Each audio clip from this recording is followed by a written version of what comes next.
Before we dive in, drop a comment. What would you do if your family treated you like this? Speak your truth below. We read every single one. Let's begin. She's probably here for scraps, my cousin Mason smirked, wiping buffalo sauce off his chin with the back of his hand, a half-empty hard seltzer dangling from his other.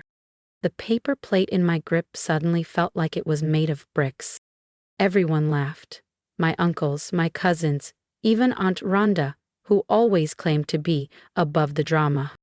The laughter wasn't loud, it wasn't even cruel, but it was precise. That special kind of sting only family can deliver. I stood on the edge of my aunt's backyard in Mesa, Arizona, heat curling around my neck in the early September sun. The ribs on my plate, unwanted. I wasn't hungry. Not for barbecue, not for hollow hugs, and definitely not for the slow burn of their condescension. Uncle Troy chimed in, wearing that same smug grin he used when talking politics. Still bussin' tables at that airport diner, Jules? He chuckled before I could respond. Saw your ride out front? Still driving that beat-up Nissan? You know we've got guest parking, right? Not the gravel lot. More laughter. Beer cans clicked together. No one stood up for me. Not even my mother. She just kept poking at the potato salad like she couldn't hear a word. I looked over at my brother's wife, Elise, done up like she was walking a canned red carpet instead of standing by a fold-out table. She didn't laugh. But she didn't say a word either. Her eyes darted away from mine.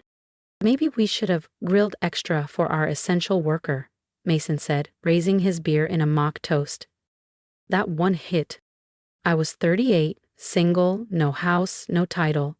Just 6 days a week at Sky Brew Cafe in Terminal C and a room behind a body shop on Apache Drive. But I didn't come here for food. Or for them. I came to keep a promise. And just as I turned to put the plate down and leave quietly, the hum of a high-end engine broke through the Arizona air. All heads turned as a sleek black limousine rolled up to the edge of the lawn. Then came the silence. At the curb, just beyond the desert-worn fence, a sleek black limousine eased to a stop, like it had taken a wrong turn from Scottsdale Fashion Week. Sunlight bounced off its polished frame, casting long reflections across the lawn. The doors stayed shut for a beat too long. "Elise," Mason muttered, "did someone die?" Troy squinted, still clutching his drink. "Is that a limo?" The driver stepped out, pressed black suit, mirrored sunglasses, unbothered by the heat. He rounded the car and opened the rear door. And then he emerged. Tall, charcoal gray suit, crisp as if it had never seen a wrinkle, movements clean and confident like the desert bowed to him. Every beer stopped mid-air, every snicker vanished. Then he turned toward me, only me, and smiled. His voice rolled across the backyard like distant thunder. "You forgot to invite the host." No one moved. Mason's smirk disappeared. Mom's serving spoon clattered into the potato salad. Troy sputtered into his drink. I stepped forward, letting my paper plate drop to the lawn. "Hi, Ethan," I said, voice clear and calm. "You made it." And just like that, the laughter died. For good. The quiet wasn't awkward. It was seismic. The cicadas kept buzzing, the gravel crunched beneath Ethan's custom shoes as he approached the lawn like it belonged to him, because it did. Troy recovered first, clearing his throat. "Host? What are you talking about?"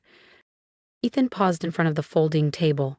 With a slow, practiced motion, he removed his sunglasses. His gaze drifted across the crowd, sharp, knowing, dangerous. "Isn't this the annual Bennett family barbecue?" he asked, "because as far as I know this entire property, the backyard, the mortgage, the grill, even half your parked trucks, was paid for by me." Mom's hands gripped the table edge. I moved beside him, shoulders squared. "Everyone, this is Ethan Carrington, my business partner." And then, smiling for the first time all afternoon, I added, "and co-owner of Carrington Bennett Holdings." Mason looked like someone had punched him in the chest. Elise blinked hard, visibly calculating. Uncle Troy's jaw twitched, never one to be outshocked. But this time, he had nothing. "Now that's a good one," Mason scoffed, raising his beer. "You, part of a real estate empire? Come on, Jules." He sniffed theatrically. "You still smell like French fries." Ethan didn't even blink. He turned toward Uncle Troy with the poised politeness of a coiled predator. Actually, Mr. Bennett, we just closed a $48 million, 0 cents commercial development in Flagstaff, he said smoothly. Jules handled the fieldwork, zoning, permits, contractor audits. She's sharp, one of the most capable people I've ever worked with. The words dropped like a pin in a cathedral. But he wasn't done. And since this backyard, and the deed it sits on, falls under Carrington Bennett Holdings, Ethan added, pulling a sleek envelope from his blazer pocket, you may want to review the updated occupancy terms. He placed it gently on the table. Mason grabbed it before Troy could. His hands shook as he read, lips moving. Finally, Mom found her voice. Why would you help her? She's a waitress. I turned to her, calm and even. Because while you all laughed, I worked double shifts and put myself through night classes. Then, 3 years ago, Ethan walked into Skybrew for a coffee. He left a folder behind. Ethan nodded, lips twitching into a smile. She chased me across the parking lot to return it. Hired her as my assistant a week later. Smartest decision I ever made. Elise stood, flustered. So, you're rich now? I met her gaze. No. I'm respected. That's better. The same mouths that once mocked me were now silent. A few stared into their drinks. Others, shifted like chairs, had grown thorns. But I hadn't come for revenge. I came to reclaim my dignity. The question Elise asked, so you're rich now? Hung in the thick heat like charred meat smoke. But I didn't answer it again. I didn't need to. The panic in their eyes said enough. Brian's fingers trembled around the contract. His jaw worked like he wanted to speak, but no words came. The man who once winked at my poverty looked lost. He turned to Mom for backup, but she just stood there, still, quiet, calculating every past insult that now felt like a boomerang. And Uncle Troy? He finally exploded. Hold up just a damn second. You're telling me this whole thing? If you're still reading, you've only seen the beginning of Jules' quiet revenge. So don't forget to subscribe for the next chapter. Trust me, you won't want to miss what happens when Uncle Troy learns who really owns the deed to his house. Uncle Troy gestured broadly toward Ethan, the limo, the envelope. Is this some kind of scam? A stunt? You messing with us? Ethan turned his head slightly, one brow arched. You think I drive around Mesa in a Rolls Royce, wear a $6,000 0 cents Breitling, and stand here in 98-degree heat for a prank? Troy faltered. I didn't say. You didn't have to. I cut in, my voice calm but edged. The voice I used at zoning board meetings when developers tried to bulldoze me with ego. You all decided who I was years ago. The waitress. The failure. The one who couldn't finish school, couldn't land a husband, couldn't get her life together. I turned to Brian, locking eyes. You used to call me the family stain, remember? He flinched like I'd smacked him. Jules, come on, he said, forcing a chuckle. It was just a joke. No. The word rang out, sharp and final. The whispers died instantly. You were never joking. None of you were. Not when you made me sit at the kids' table at 27. Not when I brought potluck dishes and you mocked my store-brand containers. Not when I came late from work and you smirked like that proved something. I looked down at Elise, her hands tight around her wine glass. You asked last year if I was still folding napkins. Even Mom looked away. Ethan stepped closer, his presence steady. Jules doesn't just have a career, he said. She's led 3 major housing revitalization projects across Arizona. She works like the future depends on it. Because for a lot of families, it does. Brian straightened, attempting pride. You didn't have to embarrass us, Jules. That hit me. Embarrass you, I echoed, stepping forward. You know what's embarrassing? Walking into a yard full of your own blood and being treated like background noise. I swallowed. Being asked if you're dating, as if a relationship is the only sign you're worth something. Being mocked for grinding 6 days a week because your job doesn't come with a badge or a bonus. My voice cracked. But the worst part? I paused, letting it hang. The worst part is, I kept coming back. hoping this year, maybe, just maybe, you'd finally see me. You all just kept doubling down, I said, voice steady. Troy shoved his hands in his pockets, bristling. Well, if this is turning into a pity parade, I think I'll— You're not going anywhere, Ethan cut in, voice smooth as glass. Because you're standing on my property, and there are a few things I'd like to clarify. The backyard went still.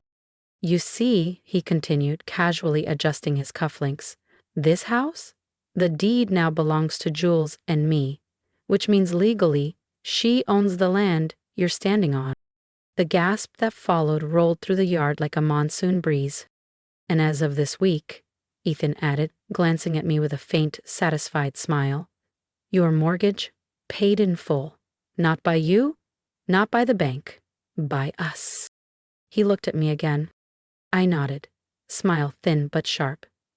Which means you're welcome to finish your barbecue, but starting tomorrow, we'll be reviewing your occupancy terms.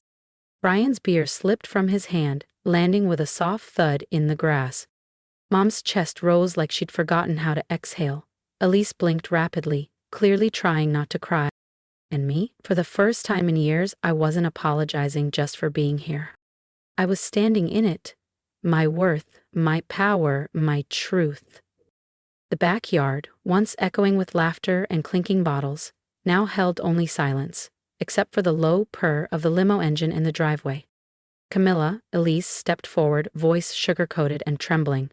Jules, honey, I had no idea you were doing so well. You should have said something sooner. I mean, we're family. I tilted my head, giving her a slow, deliberate smile. Funny, because last Thanksgiving, you called me a walking cautionary tale and said I lowered the family aesthetic in thrift store jeans. Her cheeks turned crimson. That was just banter. No, I said softly. That was cruelty dressed up as comedy. Then I turned to Mom. She still hadn't said a word, hadn't defended me once. Do you know how many times I wanted to tell you? I asked. When I got promoted, when I closed my first six-figure deal, I wanted to call. She looked up, eyes glassy, her lips parted. You should have told us, anyway. And just like that, I knew we were no longer the same. You didn't want to know, I said quietly. You wanted me small, manageable, familiar, but I outgrew that version of myself. And now you don't recognize who I am. Ethan placed a hand gently on my shoulder. The weight of it steadied me. I turned back to the backyard, to the faces frozen in discomfort and disbelief. You made me feel like background noise, I continued, like a placeholder between your real conversations. I worked 60-hour weeks, paid for every night class out of tips, spent evenings choosing between dinner and gas. My voice caught for a breath, but I didn't stop. While you were posting vacation photos, clinking glasses for doing the bare minimum, I was just trying to survive. And I never asked for your help. Never blamed you. I just worked. But all you saw was my uniform, my cheap car, my late arrivals. I looked them in the eye, and now that I've stepped out of your shadow, now that I don't need you, you're scared. Brian snapped. We're not scared of you, Jules. Don't flatter yourself. Ethan's hand dropped. He stepped forward, calm as ever. That's funny, he said. I've been in rooms with billionaires, senators, CEOs, and not one of them stutters reading a property contract. Brian opened his mouth, then shut it. Mom sank into a lawn chair. Elise looked like she wanted to scream, but couldn't find the courage. Then came the question I expected. Aunt Liz, who had been silent until now, cleared her throat. Why do you come today, Jules? What did you want from us? I met her gaze. I wanted you to see me. Just once. I didn't need applause, not even kindness. I just wanted to know. Would anyone ask what I built while you looked away? Silence. And now? Liz asked. Now, I said, voice calm. I don't need you to. I turned to Ethan. Let's go. We have a meeting at 4. He offered me his arm. As we walked toward the limo, Brian blurted, Wait, so you're just leaving? After all this? I didn't look back. I didn't come for revenge. I came with a message. Camilla's voice cracked. What message? I smiled. I was never the disappointment, you just never had the vision to see me. The limo door shut, the engine purred, and I let the sound of gravel beneath the wheels say the rest. The backyard shrank behind us, along with the people I once bent myself into shapes to please. They just stood there, like ghosts at a funeral. But this time, it wasn't me they were mourning. It was the version of me they could belittle, dismiss, over. Ethan sat beside me, silent, letting me breathe. After a while, I broke the silence. Think I was too harsh? He looked over at me. No. You were honest. They're just not used to that, from you. I nodded, folding my hands in my lap. The limo was quiet, but not uncomfortable. It was the silence of closure, of weight being lifted after years of swallowing words I should have said. I didn't plan to humiliate them, I said softly. I know, Ethan replied. You didn't humiliate them, you freed yourself. I let out a breath I hadn't realized I'd been holding for 10 years. That afternoon, we had our meeting. Polished boardroom, polished voices. I presented a new development plan for an eco-friendly housing project in a neighborhood that looked a lot like the one I grew up in. Only this time, they listened. They saw the numbers, they saw the blueprint, they saw me. That night, I went home. My real home. A quiet, sunlit loft. Walls lined with books I used to only admire through glass. 12 missed calls. Brian. Mom. Elise. Numbers I hadn't saved in years. And one voicemail. From Mom. Her voice was quieter than I remembered. Jules? I know we weren't fair. I should have said something sooner. I just didn't know how to face the fact that you changed. And I missed it. I'm sorry. I didn't cry. Not this time. I saved the voicemail. Not for forgiveness, but because it mattered. Later that week, I visited Skybrew Cafe, not as a waitress, but as a guest. Jody hugged me like I'd never left. You look like a CEO now, Jules, she laughed, but I remember the girl who gave free coffee to the old man who cried on Tuesdays. Jill would, I smiled.